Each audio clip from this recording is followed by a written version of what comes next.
يا أيها الناس اتقوا ربكم الذي خلقكم من نفس واحدة وخلق منها زوجها وبث منهما رجالا كثيرا ونساء واتقوا الله الذي تساءلون به والأرحام إن الله كان عليكم رقيبا. يا أيها الذين آمنوا اتقوا الله حق تقاته ولا تموتن إلا وأنتم مسلمون.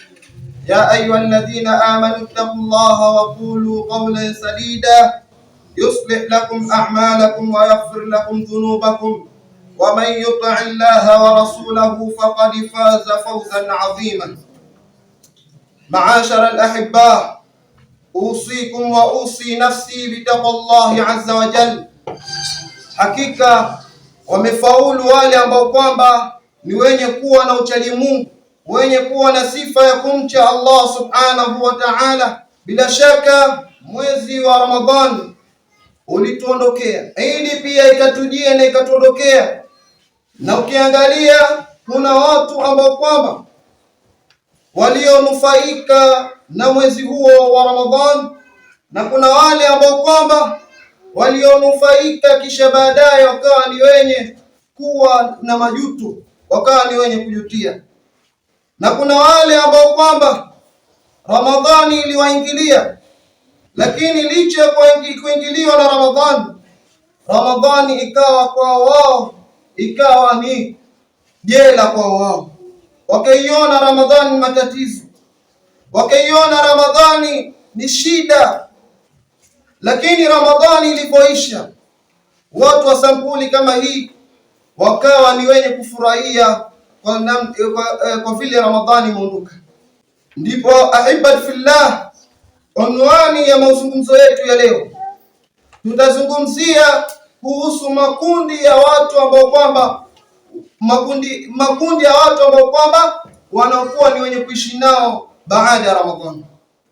Allah subhanahu wa ta'ala asema: ya ayyuhalladhina amanu kutiba alaykumus siyam kama kutiba alal ladhina min qablikum la'allakum tattaqun. Enyi mlioamini, hakika nyinyi mmefaradishiwa kufunga kama walivyofaradishiwa waliokuwa kabla yenu nyinyi. Lengo la kufunga ni kupata uchaji Mungu. Naam, kuna watu ambao kwamba Ramadhani walifikia malengo ya ucha Mungu. Kuna watu ambao kwamba walionufaika na kupata huo ucha Mungu, lakini kuna wale watu ambao kwamba wao walikuwa katika hasara, lakini mpaka sasa hivi wako katika hasara.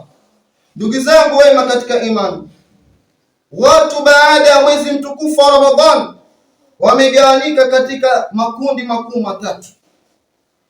Ahibat fillah, kundi la kwanza, ahibat fillah, ni wale watu ambao kwamba walionufaika na Ramadhani, kisha baada ya Ramadhani kuondoka, watu kama hao wakawa ni wenye kufaidika na mwezi huo mtukufu wa Ramadhani.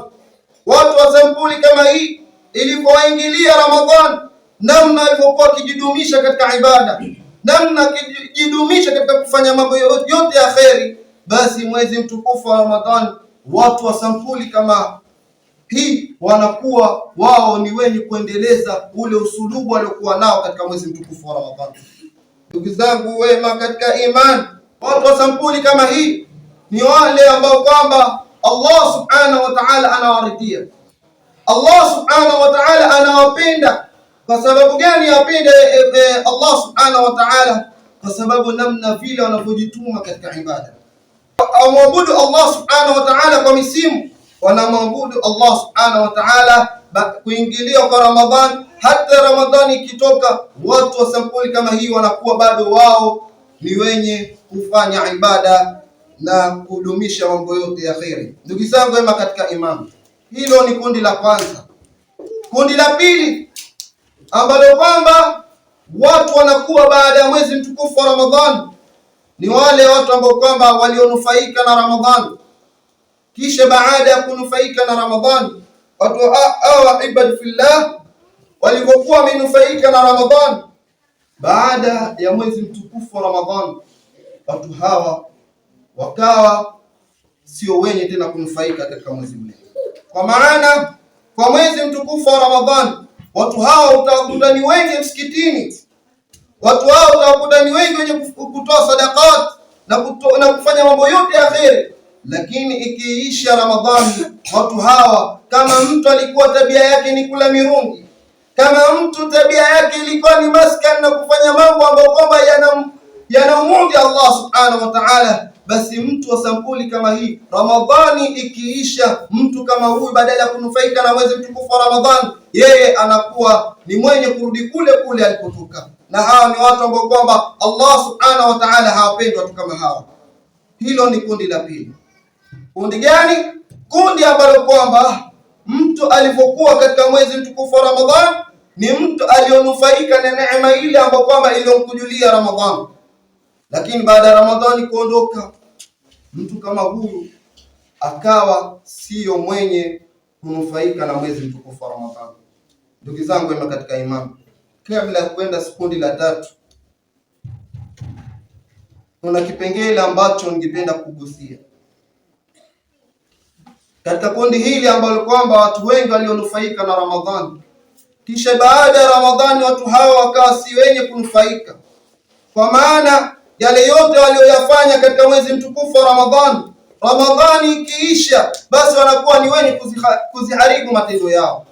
Ndugu zangu katika imani, mwezi mtukufu wa Ramadhani, Waislamu duniani kote walikuwa ni wenye kupatiwa sifa mbalimbali, walikuwa ni wenye kusifika ya kuwa wao alhamdulillah wanakuwa ni wenye kufanya ibada, mpaka wafanyikazi, mpaka wale ambao kwamba ni wenye kufanya mauzo, ni wafanyabiashara, walikuwa ni wenye kulalamika, especially wale watu ambao kwamba kazi yao kubwa walikuwa wakifanya, walikuwa wakiuza vitu ambavyo kwamba hata Allah subhanahu wa ta'ala havimridhishi. Mathalan tuangalie kama pombe, mathalan tuangalie mambo yote ya uraibu. Lakini ilipoingia Ramadhani, wafanyabiashara kama hawa walikuwa ni wenye kulalamika sana, walikuwa kilalamika, wakihangaika huku na huku, hawajui la kufanya, kwa sababu wanasema ya kuwa Ramadhani imekutujia sisi, kwa hivyo sisi mauzo yetu yanakuwa ni yenye kupata hasara. Lakini watu wa sampuli kama hii wako wapi baada ya Ramadhani? Ramadhani wamekimbilia wapi? Badala ya kuwa Ramadhani ilikuwa kwa ni college iwafundishe wao namna ya kuishi katika mwezi mtukufu wa Ramadhani na baada ya mwezi mtukufu wa Ramadhani, lakini mtu kama huyu anachukulia katika moyo wake ya kuwa kwake yeye kuabudu kwake ni mwezi mtukufu wa Ramadhani. Nani amekwambia maneno hayo? Ndugu zangu katika imani, kina dada waliheshimika kwa namna walivyokuwa kijistiri katika mwezi mtukufu wa Ramadhani,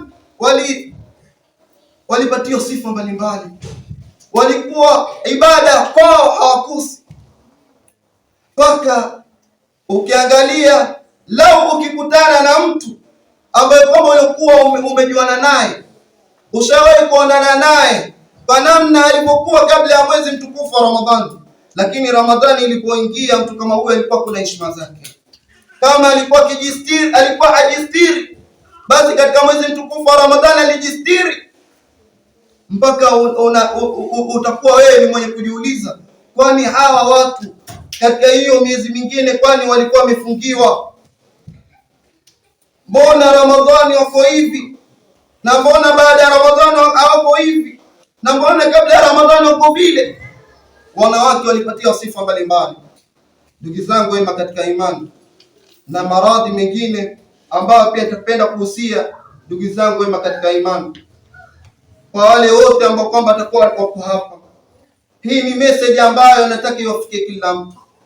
Kwa yule mtu ambaye kwamba anajua akona banati, akona sister yake, akona shangazi yake, akona mamake, lakini mtu kama huyo kupitia kwa mitandao akawa yeye ni mwenye kuwafurahisha watu, lakini wallahi billahi tallah, acha niwaambie ya kuwa chochote ambacho kwamba wewe utachukua simu yako na kujirekodi.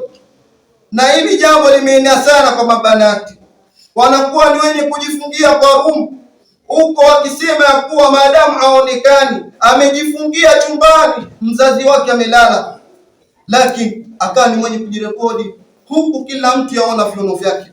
Ndugu zangu, wallahi billahi, niwaambie, chochote ambacho kwamba utakachokifanya kwa kuweka azma katika moyo wako na kusema kuwa mzazi wangu, mama yangu ama ndugu yangu anioni, wallahi kuna mtu ambaye kwamba anakuona, na bila shaka namna kila ile video ambayo kwamba utakayoiweka na video hiyo ikawa ndani yake hakuna kheri, kwa maana hakuna watu wafaidiki ndani yake, basi ufahamu kuwa kila video ambayo kwamba mtu atakayekuwa ni mwenye kuangalia, wallahi hayo ni madhambi ambayo kwamba wewe unajibebesha. Hayo ni madhambi ambayo wajibebesha, na siku ya kiyama watu kama hawa watakuwa ni wenye kupata hasara. Ndugu zangu katika imani, kundi ambalo Ramadhani ilipoingilia walinufaika na mwezi mtukufu wa Ramadhani, lakini ni baada ya mwezi mtukufu wa Ramadhani, licha ya yote ambao walikuwa wakiyafanya, kwa wao haiwaumi. Wanaiona Ramadhani yakuwa ni miezi kama miezi ya kawaida. Wallahi tunawaambie, hii fikra sio fikra ya Mungu. Hiyo fikra ambayo mtu anaitegeshea kuwa ni mwezi mtukufu wa Ramadhani, kwa vile ameambiwa ni ayyama ma'dudat, ameambiwa hayo ni masiku yenye kuhesabika, basi yeye akaamua kwa yaingia katika mwezi mtukufu wa Ramadhani. Katika Ramadhani kwa vile kama ibada yeye kwake alikuwa kichelewa, kama tabia zake zilikuwa ni mbovu, kama yeye alikuwa ni mzinzi, lakini hivyo hata baada ya Ramadhani tabia yake inakuwa hivyo. Ramadhani haitomnufaisha kwa kitu chochote. Hilo ni kundi la pili. Ndugu zangu katika imani, kundi la tatu kwa haraka ni wale watu ambao kwamba walionufaika na Ramadhani. Na kundi la tatu, ahibatullah, ni wale ambao kwamba walionufaika na mwezi mtukufu wa Ramadhani, kisha baada ya Ramadhani watu hawa hawakuwa ni wenye kunufaika. Watu hawa ahibatullah walinufaika kwa Ramadhani kwa sababu Ramadhani iliwajenga, iliwapatia takwa, walikuwa na ucha Mungu, hata katika yale mambo ambayo kwamba Allah subhanahu wa ta'ala aliyoharamisha, basi mtu kama huyu alikuwa ni mwenye kuzuiliwa, yaogopa kuchukua na kukiingiza katika mdomo wake, kwa sababu ya jua lile jambo lililoliwekewa si mtu mwingine aliyemwekea, bali ni Allah subhanahu wa ta'ala. Lakini swali ambalo kwamba nataka kuuliza, je, hii ikhlas ambayo kwamba watu wanakuwa nao katika mwezi mtukufu wa Ramadhani, mbona isiwe katika miezi mingine? Kama uliweza wewe ukajidumisha na ibada katika yale mambo ambayo kwamba, kuna watu ambao kwamba katika akili zao walikuwa ni wenye kusema kuwa wallahi mimi nikikosa angalau ile sigara kwa siku ya kwamba hawezi kaishi. Lakini ikifika katika mwezi mtukufu wa Ramadhani, mtu kama huyu anakuwa ni mwenye kujizuilia, na wallahi ikifika jioni mtu kama huyu amevumilia. Mbona isiwe hivyo katika miezi mingine? Sisi tunakuwa yani tunafaidisha watu katika mwezi mtukufu wa Ramadhani, lakini hatumfaidishi Allah subhanahu wa ta'ala. Kuna watu ambao kwamba waliogopa wao kuitwa makobe katika mchana wa Ramadhani. Kuna watu ambao kwamba wao waliogopa ya kuwa wao katika namna walivyokuwa kabla ya mwezi mtukufu wa Ramadhani, katika mwezi mtukufu wa Ramadhani walikuwa wanaogopa, mbona yeye tabia zake ni hivi, haoni hata haya katika mwezi mtukufu wa Ramadhani. Asa kama hizo sifa zote kama hizo haya zote walizokuwa nazo katika mwezi mtukufu wa Ramadhani, mbona usiwe nazo katika hii miezi mingine inayokuja baada ya mwezi mtukufu wa Ramadhani? Ndugu zangu katika imani, hili ni kundi la tatu ambalo kwamba walionufaika na Ramadhani, kisha baada ya Ramadhani watu hao wakawa ni wenye kupata hasara. Ndugu zangu katika imani, tuangalie sifa kwa haraka. Sifa ya kundi la kwanza ambalo kundi lenyewe linakuwa ni lenye kuhusia wale walionufaika na mwezi mtukufu wa Ramadhani, kisha baada ya mwezi mtukufu wa Ramadhani wakawa ni wenye kumudu katika khairat, wakawa ni wenye kunufaika katika mwezi mtukufu wa Ramadhani. Sasa tuangalie sifa zao ziko. Ndugu zangu wema katika imani, kundi hili sifa yao ya kwanza, watu kama hawa walikuwa katika mwezi mtukufu wa Ramadhani hawakosekani msikitini. Watu hawa walikuwa katika kila swala uendapo, kila swala utakapoenda utawakuta msikitini.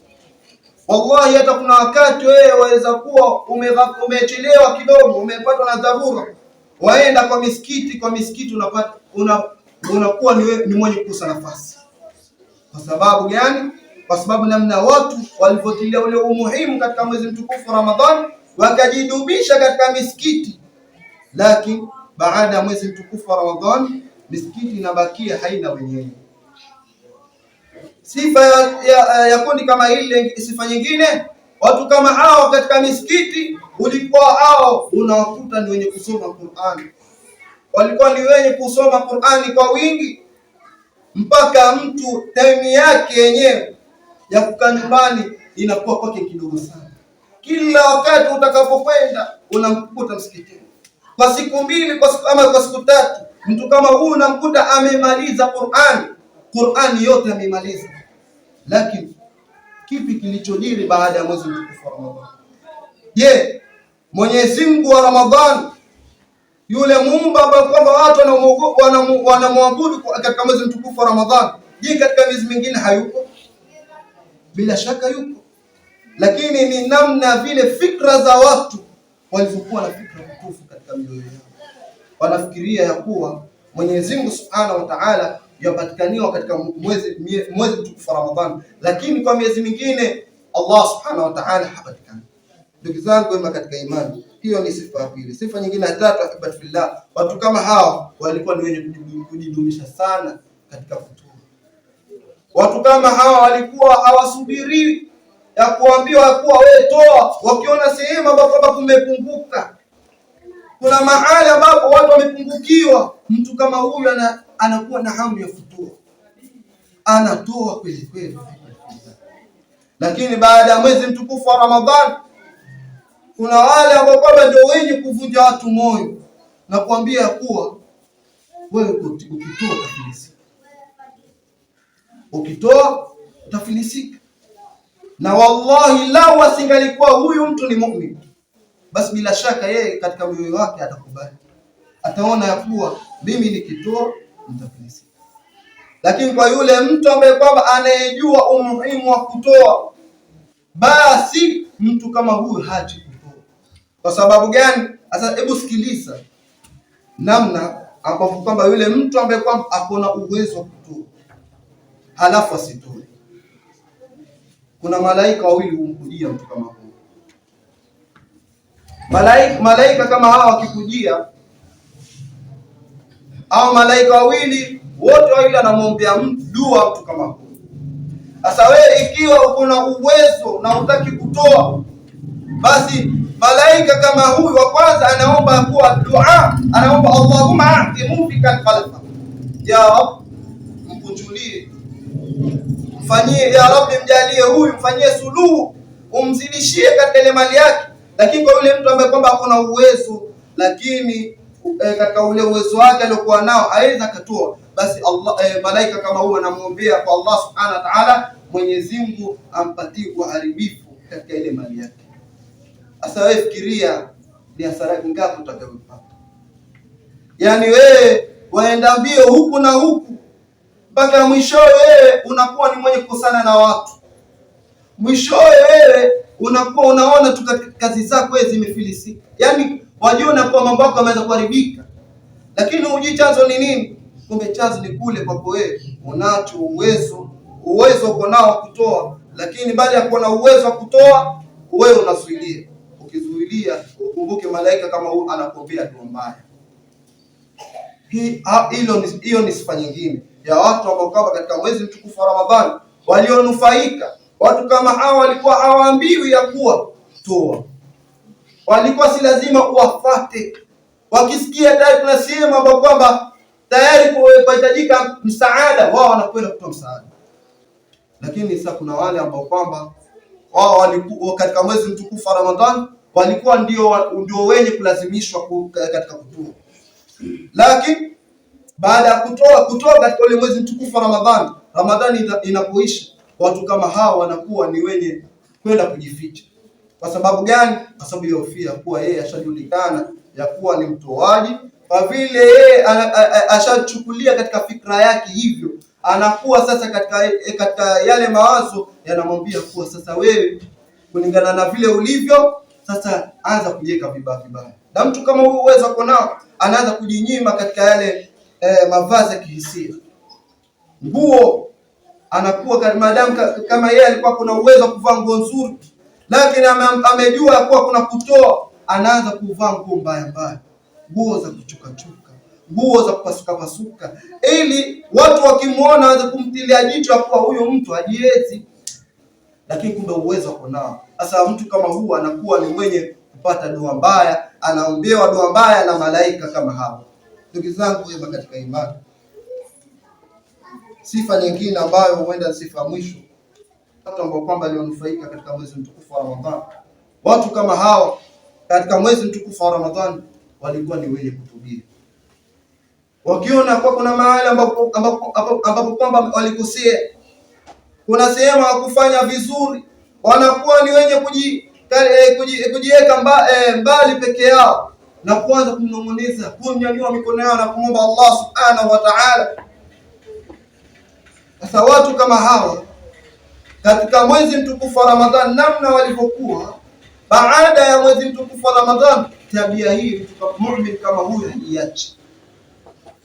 Muumini kama huyu tabia kama hii haiachi. Ndugu zangu wema katika imani, baada ya kikao kifupi tutagusia kisa ambacho kwamba ni kisa muhimu ambacho kwamba kitakachotupa mafunzo namna ya vile ambavyo kwamba mtu anapokuwa ni mwenye kunufaika katika mwezi mtukufu wa Ramadhani, kisha baadaye vipi anakuwa ni mwenye kupata hasara.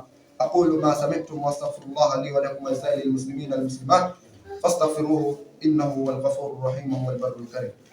إن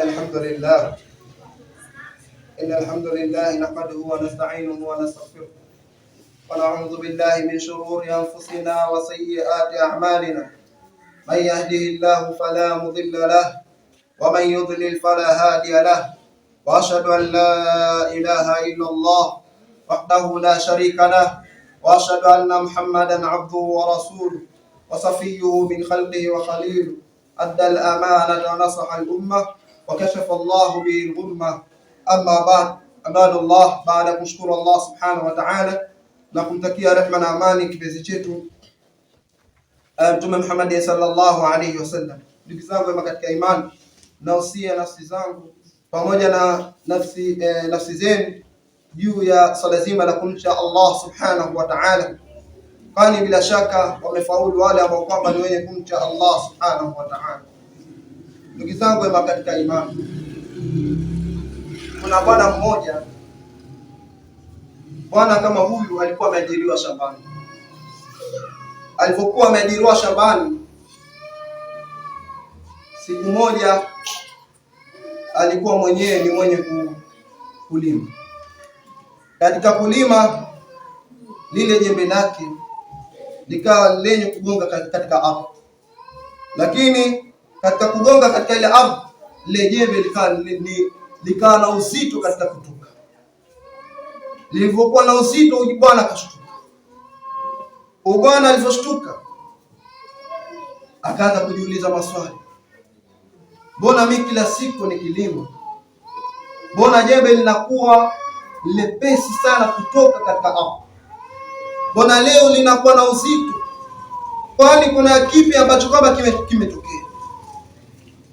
Ahibatu fillah, bwana kama huyu akang'ang'ana namna alivyong'ang'ana bwana kama huyu katika kulitoa lile jembe lake, ukatoka jiwe. jiwe lilipotoka. Alivyoliangalia akaona si jiwe la kawaida, akaona ni dhahabu. Alivyoona ni dhahabu, bwana kama huyu akaanza kujiuliza maswali, mimi namna maisha nilivyokuwa nayo na kulingana na vile nimepata kiasi kikubwa cha dhahabu, nifanye nini?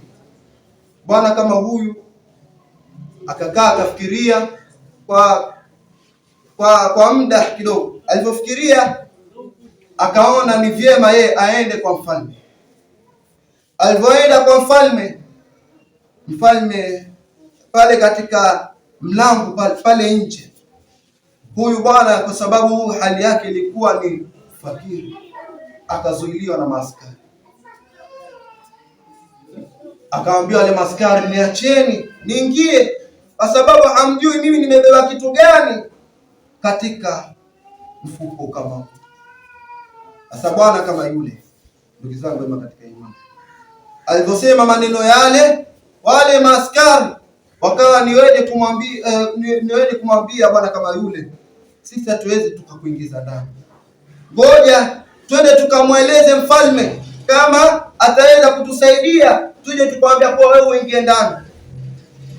Sasa yule bwana akakubali, akasema sana ile nikamwambia mfalme kama. Alipokwenda kwa mfalme, ndugu zangu wema katika imani, mfalme akaanza kushangaa, ni mtu gani huyu ambaye kwamba amezuiliwa katika geti kisha anakuwa ni mwenye kusisitiza ya kuwa yaomba kuingia? Huyo mtu yuko vipi? Ndipo mfalme akaamuru kwa bwana huyu aingizwe ndani. Bwana kama huyu akachukuliwa na kuingizwa ndani. Alipoingizwa ndani, akakuwa ni mwenye kukaa baina yake yeye na mfalme. Alipokaa na mfalme, ndugu zangu wema katika imani, yule mfalme akaanza kumuuliza maswali. Ni kweli nimesikia kwa wewe atakuzungumza na mimi. Sasa niambie, sasa ni kitu gani ambacho kwamba ni kitu kikubwa ambacho kwamba wataka kuzungumza na mimi? Mbona ukuzungumza na hao maskari? Amba mfalme, wewe kaa utulie, hujui kitu gani ambacho kwamba nimekibeba. Kwa hivyo yule mfalme akasema, ni hivyo, sawa, nimekubali, nionyeshe hicho kitu. Kafungua mfuko. Alipofungua ule mfuko akaona kuna thamani ya dhahabu. Yule mfalme akaanza kushangaza. Kashangaa, huyu mtu fakiri, uwezo huu wa kupata hichi kiwango cha dhahabu amepata wapi? Atakuwa ameiiba, lakini mtu kama huyo kamhakikishia, wallahi billahi sijaiba. Hii ni kutokana na ile jasho langu ambalo nilikuwa nimetumia katika shamba. Sasa bwana mfalme kama yule alipokuwa ameiona ile dhahabu, akawa ni mwenye kushangaa. Aliposhangaa akamwambia kuwa, wallahi billahi tallah, mimi sina cha kukulipa, lakini maadamu umekuja kwa mfalme na maadamu wewe umekuja kwenye kasri, basi chagua kitu chochote ambacho kwamba utakachokiona ni kizuri kwako wewe, ukichukua na uende nacho. Yule bwana akafunguliwa milango 8 ya kasri kama ile, kafunguliwa. Alipofunguliwa milango kama ile, alipoingia katika chumba cha kwanza, bwana kama huyu akawa alipofunguliwa katika kile chumba, alijipata ameingia jikoni. Sasa kwa sababu huyo mtu alipokuwa hali yake ilikuwa ni fakiri, na alipokuwa ni fakiri hajawahi kuonja vile vitu vitamu vya kule kwenye kasri. Katika kuvuta katika ile pua yake namna ilivyokuwa ni yenye kuvuta ile harufu, akasikia harufu, akahisi harufu ambayo kwamba si kawaida. Katika ile harufu alivyokuwa ni mwenye kuinusa, akasema, mbona hapo panukia kitu kizuri? Akasema, madam mimi ni mabua, nikiingia kitu chochote ambacho kama nitakachokiona nikibebe, basi mimi sawa naingia. Niangalie ni nini napatikana. Kaenda akafungua sufuria, kuna kuku mzuri alikuwa amekaanga. Huyo kuku alipokuwa amekaanga, huyu bwana akaanza kushangaa, akastaajabishwa kuona kuku ana harufu nzuri kubwa, na mimi vile niko na njaa, na mfalme ameniamuru kwamba kitu chochote ambacho kama nitakachokiona katika kasri mimi kibebe. Bwana kama huyu akaingia hapo jikoni. Alipoingia hapo jikoni, akachukua ile kuku na kumla. Lakini mtu kama huyu katika fikra yake hakuelewa ya kuwa katika yale masaa ambayo alikuwa amepangiwa na bosi wake, alikuwa amepangiwa masaa takriban 3 na kuendelea, masaa 3 hadi 4. Sasa yeye akamaliza 30 minutes nzima jikoni, akawa ni mwenye kula nyama. Wale maskara akaona, mbona mtu atoki? Kwani ameona kitu gani kizuri pale? Yeye ameambiwa kwa afanye haraka zuizo anguki, yeye bado yuko pale. Bwana kama huyu akaja akatolewa na maskari ya kuwa baada ya kuwa ashapata kile yule kuku, ashamla, baadaye akafukuzwa. Akafunguliwa mlango wa pili. Ndugu zangu wema katika imani, bwana kama huyu alifunguliwa mlango wa pili, alipoingia alipofunguliwa ule mlango wa pili, sasa subhanallah, mtu kama huyu alipoingia pale ndani akakuta kuna mabinti wazuri wenye kuvutia. Wallahi hata lao angelikuwa ni mwanamume yoyote, wallahi mwanamume yoyote haezi hata ile kusema kuwa huwa tena naye, kila mtu yakubali. Sasa bwana kama huyu alipoingia pale ndani akaona mabinti wazuri, katika ile nafsi yake namna ilivyokuwa ni mwenye kumwamuru, akawa katika kuamuriwa na nafsi kama ile, nafsi ikamwamuru kuwa aende akastarehe naye. Na kwa sababu katika chumba hicho kulikuwa na mabinti watatu. Katika mabinti watatu, bwana kama huyu akaamua aende akastarehe naye. Alipoenda kustarehe nao, aenda kamaliza takriban dakika 45 yupo ndani. Amesahau ya kuwa huko ameachiwa masaa 3. Lakini hivyo hivyo akaa katika zile namna hawa ya nafsi ilivyokuwa ni yenye kumwamrisha. Basi mtu kama huyu katika mawazo yake akasahau kabisa. Mtu kama huyu dakika 45 zilipoisha, wale maskara wakaja kumtoa, wakampeleka katika chumba cha 3. Katika chumba cha 3 alipofunguliwa mlango, ibadillah, alipoingia pale akaona kuna kitanda kizuri ambacho kwamba kimewekwa pale.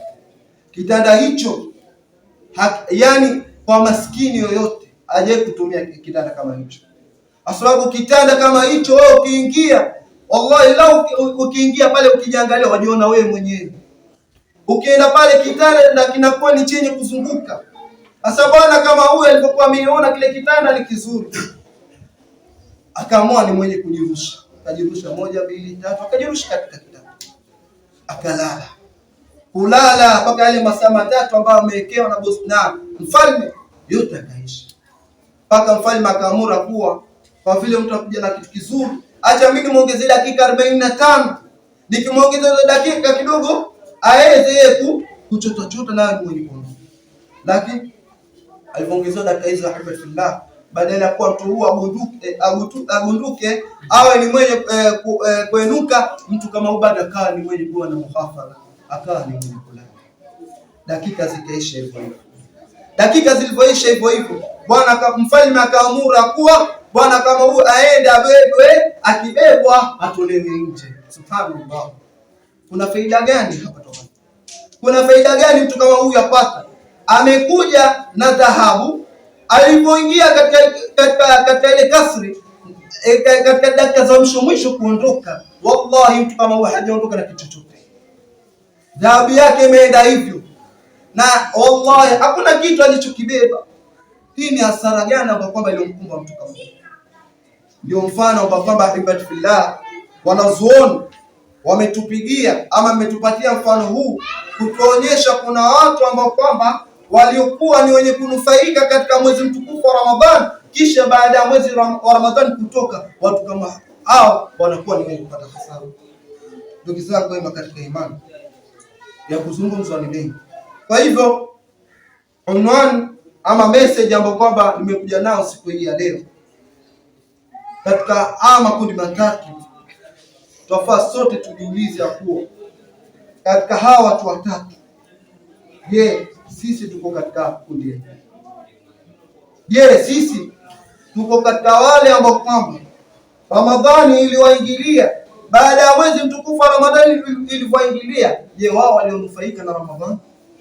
Ama sisi tuko katika wale ambao kwamba watu hao hawakunufaika na mwezi mtukufu wa Ramadhani, kisha Ramadhani ilipoingia wao wakaona Ramadhani yakuwa ni jela, wakaiona Ramadhani yakuwa ni matatizo, ni kero, ni balaa, hawakunufaika na Ramadhani.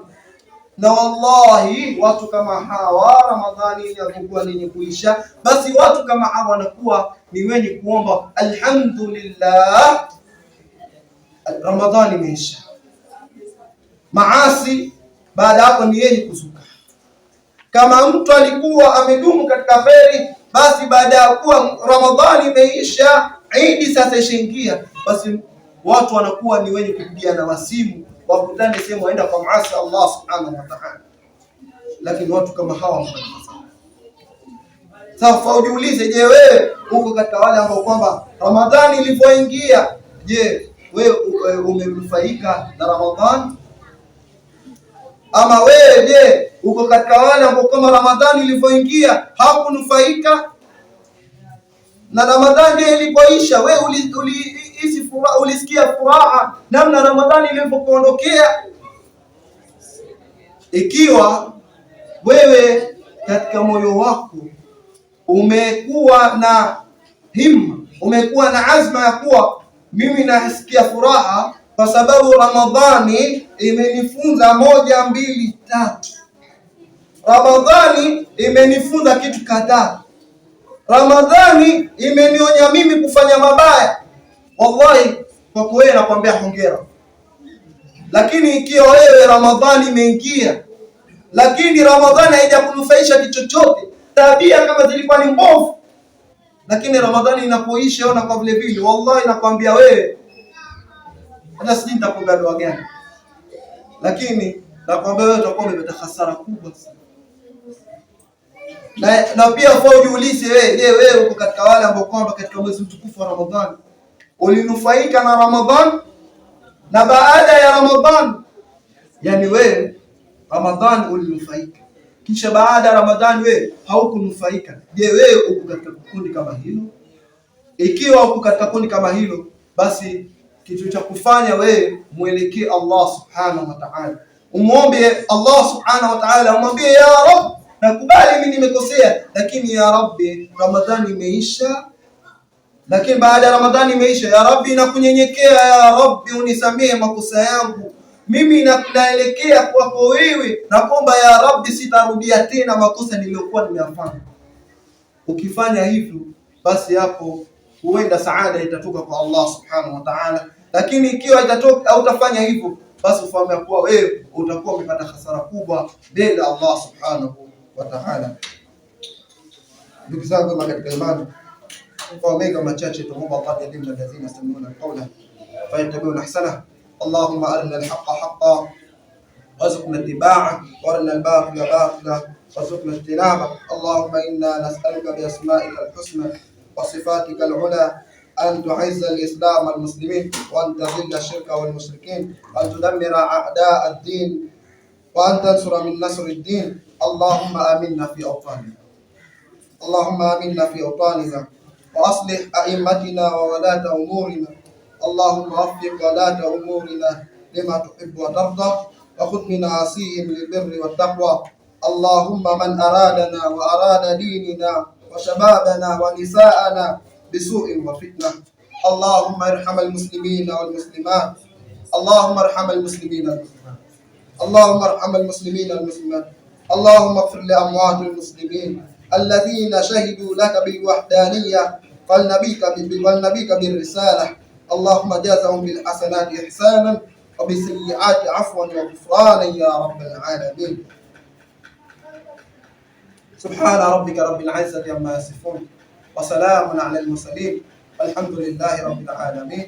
عباد الله، إن الله يأمر بالعدل والإحسان وإيتاء ذي القربى وينهى عن الفحشاء والمنكر والبغي يعظكم لعلكم تذكرون. واذكروا الله يذكركم واشكروه على نعمه يزدكم ولذكر الله أكبر. الله أكبر ما تذكرون.